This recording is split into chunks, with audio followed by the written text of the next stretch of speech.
La CRP peut être normale, mais la vitesse de sédimentation peut être très élevée. Et donc, vous voyez que dans le bilan que vous devez faire,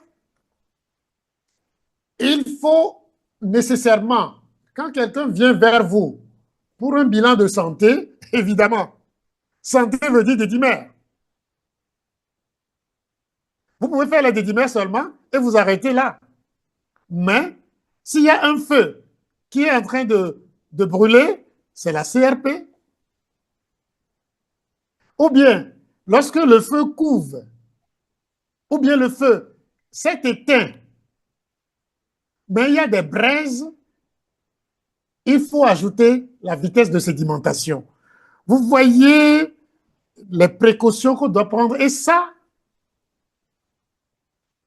tu ne peux pas aller voir un médecin qui te fait un bilan sans demander du moins les trois là. S'il ne demande rien d'autre que les trois là, il a fait un bon bilan.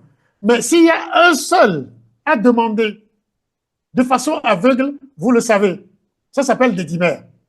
Mais c'est la chose qu'on ne demande pas du tout, ou bien le moins possible. Ça rejoint toujours la question qu'a posée M. Ouassi, ou bien le partage qu'il a fait. Et il faut tout repenser, il faut tout repenser. Les dédimères, jamais ils demandent. Jamais. Ah, vous voyez, tu ne peux pas aller faire un bilan de santé sans chercher à savoir l'oxymétrie, c'est-à-dire le taux d'oxygène, donc l'acidose, donc savoir que ça peut partir rapidement. Il y a un feu en vous, c'est-à-dire la CRP, la VS, tout de suite. Savoir qu'il y a une sécheresse qui se cache en vous.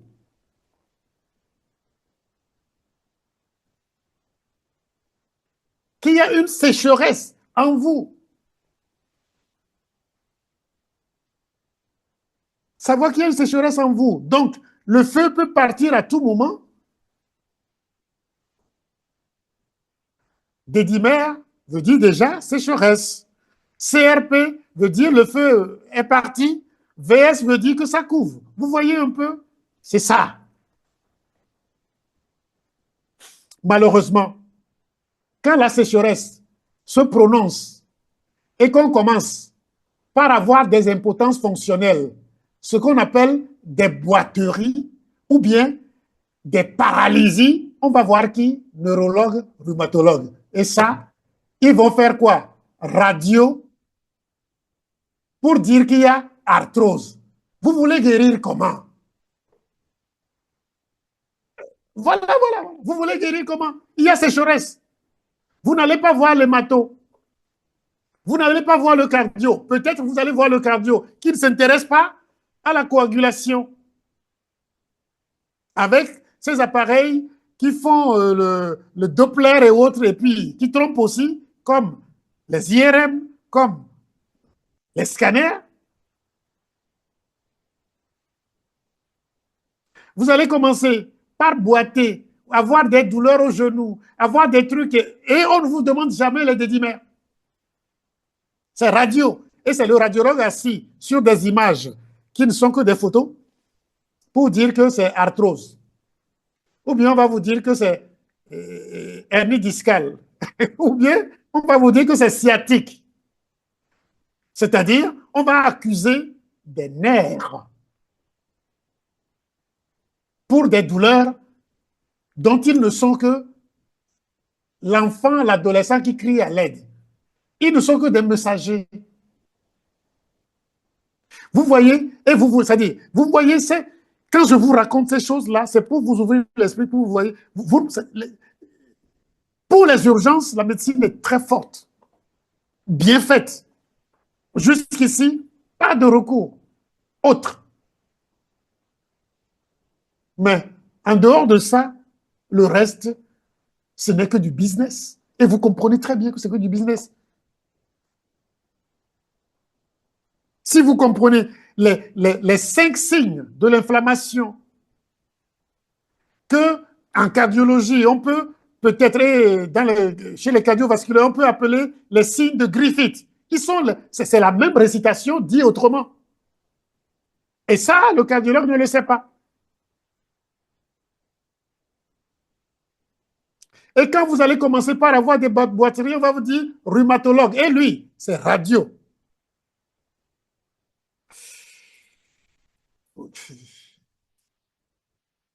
Quand je vous dis loi, définition, vous comprenez. Et comment voulez-vous avoir la solution? Et on va commencer par assassiner l'adolescent qui crie « À l'aide, à l'aide, à l'aide ». Je vous dis, dites merci à vos arthroses, que j'ai appelées acidrose, pour que vous compreniez que c'est l'acidrose qui a le problème. Ce n'est pas l'arthrose. Dites merci à vos maladies. Dites à vos maladies, je vous aime.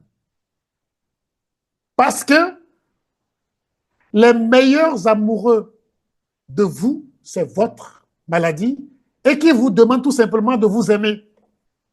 Et vous voyez, mon dernier examen avec ma patronne, paix à elle, et elle est angélisée, et qu'elle repose en paix, le docteur Roger Hulda Clark, quand j'ai tout fait, c'est ce qu'elle m'a demandé, quel est le meilleur médicament? Je vais dire le meilleur traitement, c'est l'amour. Et votre corps vous réclame l'amour.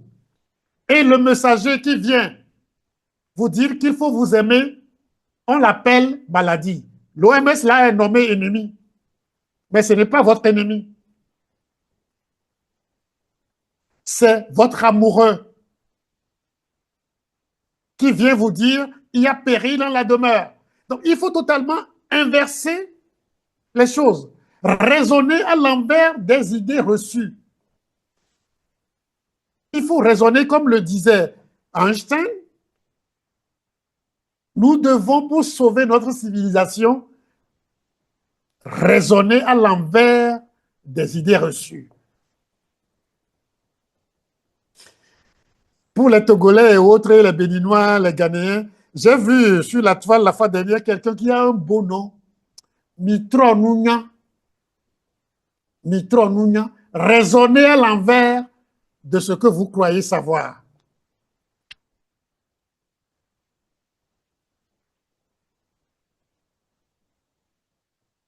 Et c'est exactement ça. Et dans ce méli-mélo, ce mélange-là qu'on fait pour envoyer les gens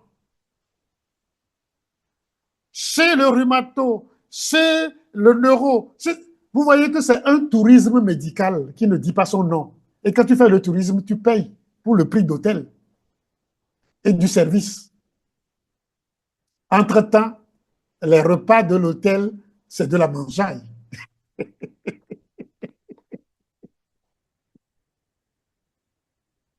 Hein, je vois monsieur Ouassi rire, secouer la tête, mais c'est normal. Ce que je vous dis, vous le vivez tous les jours.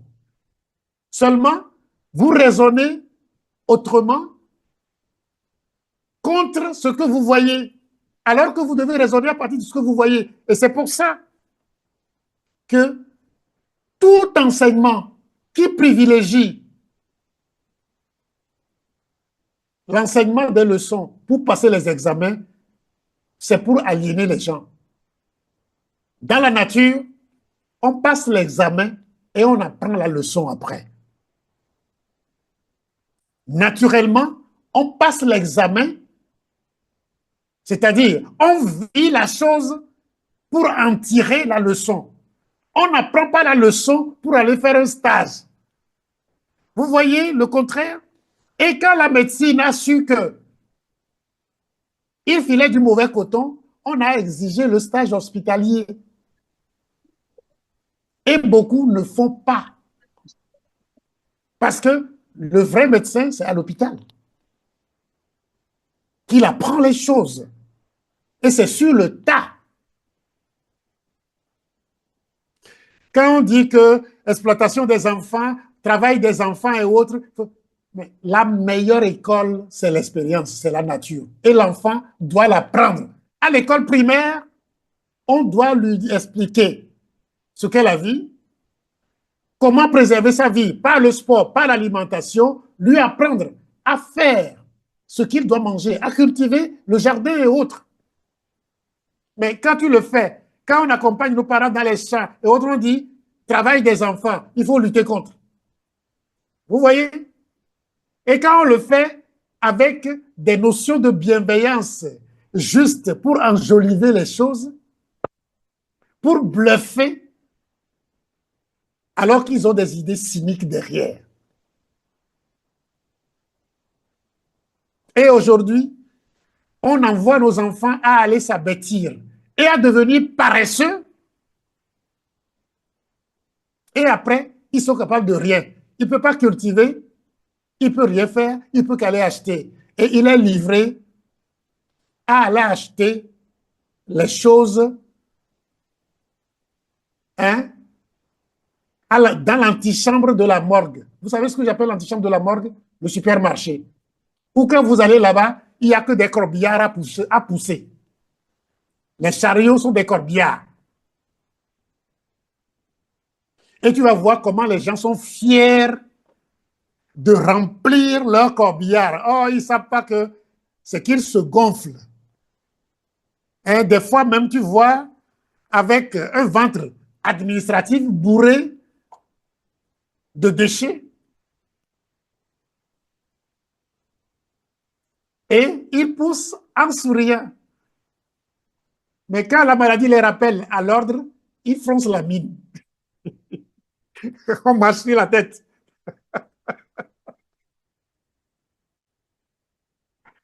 Hein, mes chers? Donc, vous voyez que notre vie, c'est sans cailloux. Mais quand il y a du feu, c'est-à-dire qu'il y a des voleurs, il y a des intrus, comme les polluants qu'on nous met dans l'alimentation et tout le reste, il y a du feu en nous. On peut savoir. Mais est-ce que, fondamentalement, le feu que Dieu a mis en nous, est-ce que ce feu est contre nous? S'il doit y avoir feu en nous, comme il y a le feu dans la nature, est-ce que le feu est contre nature et contre nous? Je vous pose la question sur TikTok, sur Facebook, comme sur comme dans la salle. Est-ce que le feu divin dont nous appliquons le mimétisme toujours est contre nous?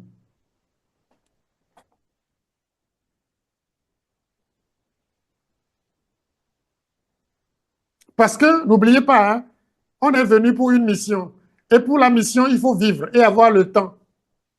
Donc, tout ce qu'on a mis en nous, c'est pour nous permettre d'avoir le temps et de vivre. Donc, les maladies qui nous alertent pour qu'on s'aime. Est-ce que fondamentalement, le feu en nous, le feu que toi-même tu mets dans ta maison, est-ce que tu le mets pour te détruire? Si tu n'es pas un innocent bébé, est-ce que le feu que tu mets dans ta maison, est-ce que c'est pour te détruire? Et dans quelles circonstances on met le feu dans notre maison? Oui, dis-moi. Les réponses, non, c'est pas un feu qui est dangereux pour nous. C'est un feu Alors, bienveillant. dans quelles circonstances on met le feu chez nous à la maison?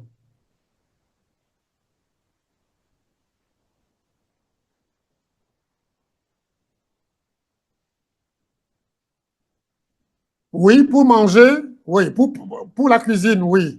Quoi d'autre?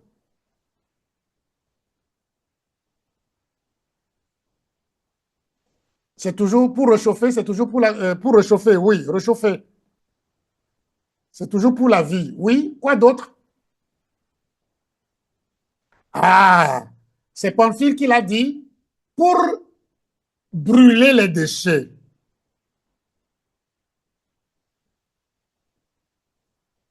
Vous voyez que les déchets, les polluants qu'on n'a pas pu sortir du corps, donc Que ce soit dans les trois cas, c'est-à-dire soit la nourriture, soit pour se réchauffer, pour lutter contre le froid, parce que le froid n'existe pas. Le froid, c'est l'absence de chaleur. Le ressenti est appelé froid, mais en fait, c'est l'absence de chaleur, ou bien la baisse de chaleur, ou bien pour brûler les déchets. Vous voyez, dans les trois cas, rien n'est contre nous. C'est pour nous.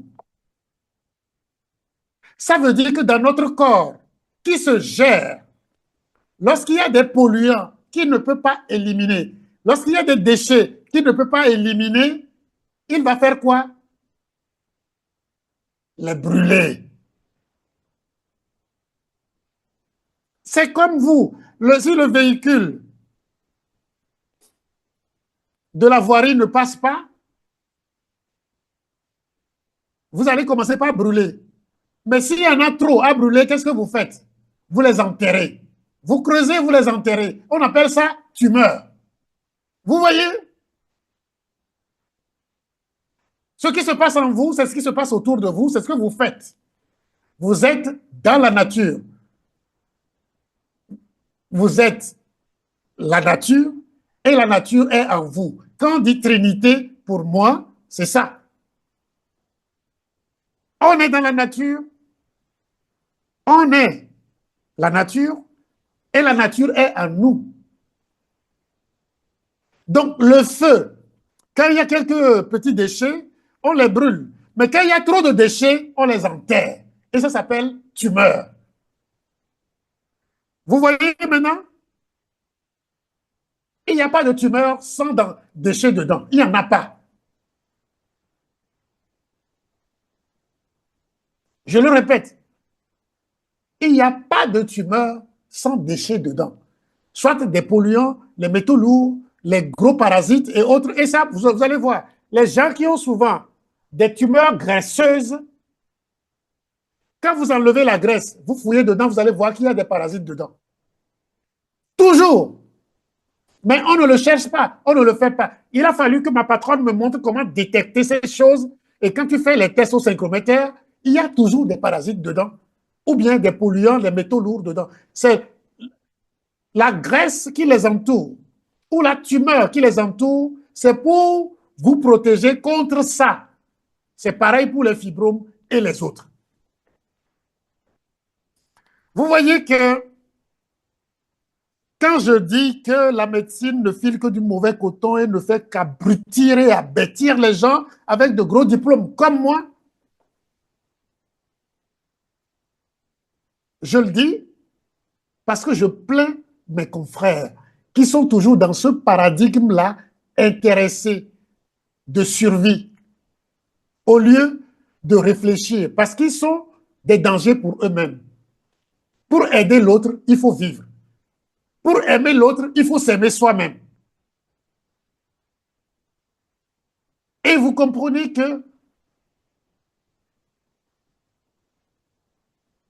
on ne peut pas aimer l'autre sans s'aimer. J'ai vu une question passer tout à l'heure rapidement. La dernière question là, Monsieur Diman. Oui. Je crois que c'est Monsieur Wassi qui a envoyé une question. Oui. Les parasites dans les tumeurs sont-elles encore vivantes? Oui. Il y en a de vivants. Des fois, ils sont morts, mais on n'a pas pu les digérer. Souvent dans la graisse, ils sont morts, non digérés. Mais dans les autres, des fois, ils sont vivants. Je vais vous raconter une histoire. En 2007, 2008, j'ai soigné une dame d'un cancer du sein. On a posé le diagnostic de cancer du sein et avec tout, à l'hôpital, on voulait lui faire la chimio. Et son mari était un chef de protocole en ce moment, et il a appris de moi, un chef de protocole aux affaires étrangères, je crois, ou bien à la présidence, je ne sais pas. Et il est venu, il m'a amené sa femme, et la femme avait une masse sous le cou chevelu. Vous savez qu'on couvre toujours avec les cheveux ou bien avec les perruques. Je ne m'imaginais pas que cette tumeur était liée au cancer du sein. Et je vais vous le dire, dès que nous avons fini de lui guérir son cancer du sein, la masse qu'elle avait sur la tête est devenue un abcès.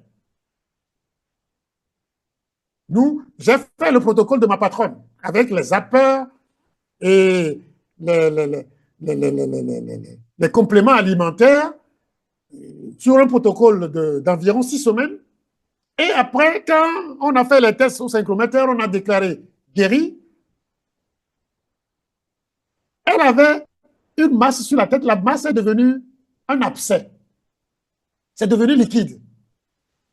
Et on a ouvert pour évacuer le pus. Vous savez ce qu'on a trouvé dedans? Une large bande, une longue bande large, blanchâtre, qui était dedans. Mais elle avait depuis plus de 15 ans. Ça ne bougeait plus, mais c'était une douve dedans. Donc, vous voyez, il y a ce qu'on dit et ce qu'on ne dit pas. Demandez-vous pourquoi on ne déparasite plus les gens régulièrement. Parce que l'OMS l'a interdit. Pourquoi les médicaments qu'on utilisait pour les grandes douves, les ténias et autres, ne s'utilisent plus communément? Parce que les mandarins qui nous dirigent, les pontifes qui nous dirigent, ont décidé ainsi. Alors que, en mangeant les fruits et les légumes, on mange les parasites tout le temps. On vit avec. D'ailleurs, ils sont nos ancêtres. Les bactéries, les parasites, les champignons et les virus sont nos ancêtres. C'est nos ancêtres. Ceux qui sont restés toujours dangereux pour nous vivent en dehors de nous. Mais en mangeant, on les ingurgite. Donc, il faut toujours rechercher l'équilibre. Donc, vous voyez, vous pouvez trouver des parasites vivants dedans, comme des parasites morts. Et vous pouvez trouver des polluants dedans. Ce que je vous dis là, ça ne s'enseigne pas. Ça ne s'enseigne pas. Quand je parlais des lacs la semaine dernière, je parlais des étangs. Il y a beaucoup de choses qu'on trouve dans les mares, les cycles intermédiaires qui se passent dans les mares, chez les mollusques et autres. Mais aujourd'hui, ça se passe sur nous parce que ce qu'on peut trouver dans les étangs, les mares, les lacs, on a ça sur nous à cause de notre façon de vivre, des ustensiles et de ce que nous mangeons. Donc, vous voyez, et c'est pour ça que j'ai dit, hein, pour les NESA, aucun d'eux ne mourra d'un cancer. C'est une promesse que je me suis faite. Aucun des NESA, ceux que je forme, aucun d'eux ne mourra de cancer. Aucun d'eux.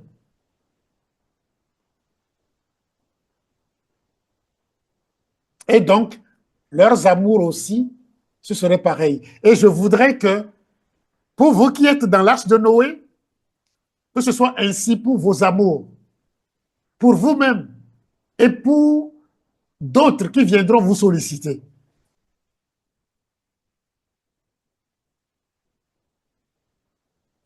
Voilà. J'espère que j'ai répondu à M. Ouassi.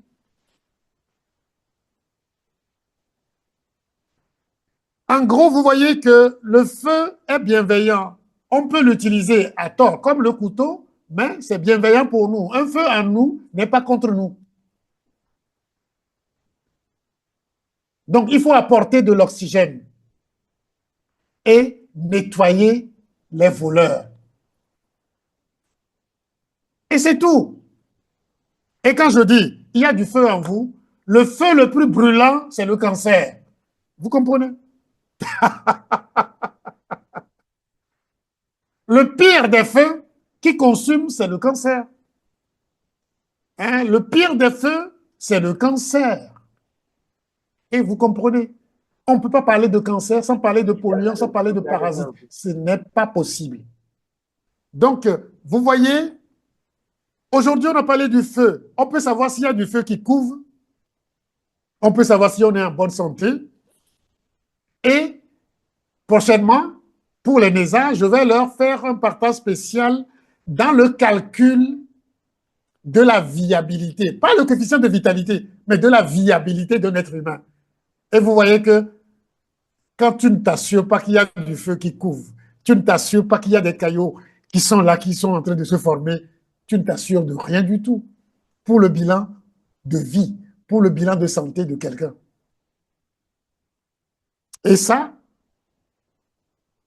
quand je me serai rassuré qu'ils ont compris les précautions qu'il faut prendre dans le bilan qu'il faut faire, la formule est là, ça existe déjà. Comme pour le coefficient de vitalité, qui donne une idée sur la possibilité de voir si la personne peut faire une crise et mourir ou pas, ou bien s'il est en très bonne santé, ce qu'on appelle ici E-santé. Et quand on n'est pas en E-santé, on est en dissanté. Dissanté ne veut pas dire forcément malade. C'est-à-dire, tu peux être bien portant, mais être en dissanté. Comme on peut être en dissanté et être malade. Quand vous savez que la maladie n'est pas votre ennemi, donc ce n'est pas le problème. Et vous voyez comment, vous croyez que ce que je vous dis là, chaque fois que les maladies ne sont pas vos ennemis, ceux qui ont inventé l'hypertension maladie, l'hypertension problème, ils savent ça, ils savent. Sinon, ils ne peuvent pas prendre des précautions et faire des analyses, des faux trucs pour vous garder embrigadé dans cette façon de penser. Or, vous êtes ce que vous pensez. Ils le savent. Et c'est pourquoi ils ont introduit des chevaux de Troie. Ils ont introduit des fausses maladies, des maladies imaginaires pour cacher le vrai problème. Vous voyez hein, clair avec vos yeux, même si on a endormi la tête avec du sucre, vous voyez clair maintenant, repensez les choses, repartez sur les bases, comme les animaux, et M. Wassi comprend pourquoi j'insiste, il faut réapprendre à penser.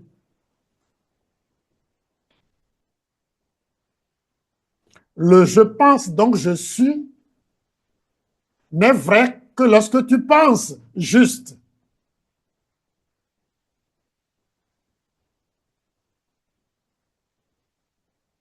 Et puisque tu ne peux pas penser juste parce que les bases sont fausses, il faut repenser à partir de nouvelles bases,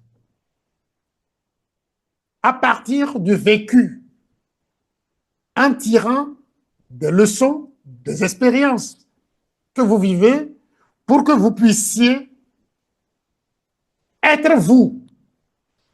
Aujourd'hui, au temps de Descartes, il disait « je pense donc je suis », mais nous aujourd'hui, je pense je suis perdu. Je pense je suis foutu. Parce que le jeu là n'existe plus. Ce n'est pas vous. Le monde pense en vous. L'enseignement pense en vous. Les dominants pensent en vous. Les impérialistes pensent en vous. Et donc, vous n'êtes pas. Aujourd'hui, je pense, donc je subis.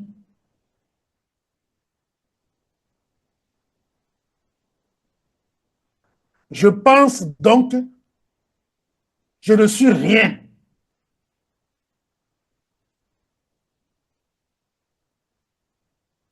Sinon, lorsque je vais véritablement penser à partir de vraies bases, je serai aussi. Et c'est tout le mal qu'on se donne pour que vous tous, vous puissiez penser et être.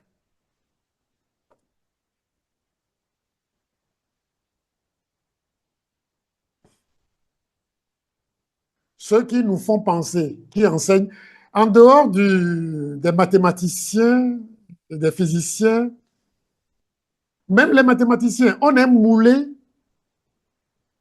canalisé, et le moule qu'on nous a servi, c'est pour qu'on ne pense plus.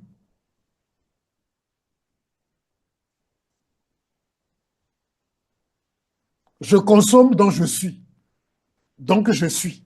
C'est ça. On ne pense plus. Je consomme aujourd'hui. Donc je suis.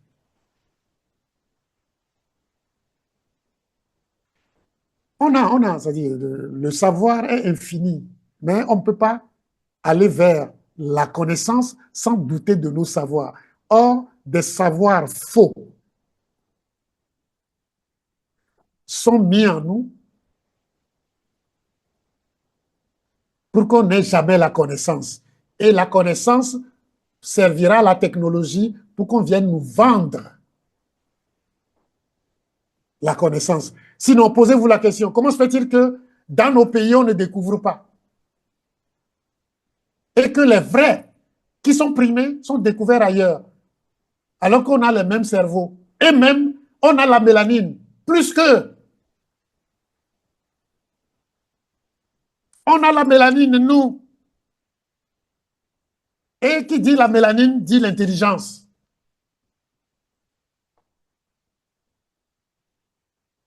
Qui dit la mélanine, dit intelligence suprême. Et la joie de vivre. Mais aujourd'hui, comme disait quelqu'un, pour être connu, il suffit d'être con et nu. On danse. On est là à danser, à twerker.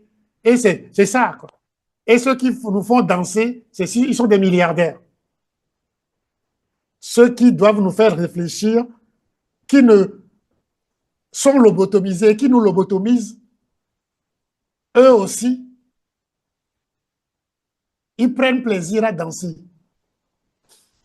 J'ai honte quand je voyais, il n'y a pas une semaine ou 2 semaines, je crois il y a une semaine, je voyais un président qui doit veiller à ce que les gens, hein, pour qui il s'est imposé, aient un bien-être.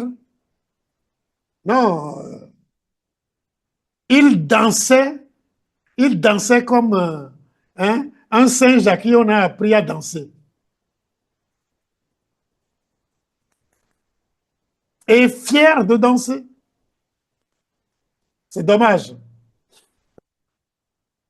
Je crois que je vais vous laisser poser des questions pour qu'on mette fin au partage d'aujourd'hui. Savoir qu'il y a du feu en vous, c'est CRPVS. Et vous ne pouvez pas demander ça sans ajouter les dédimères. Voilà.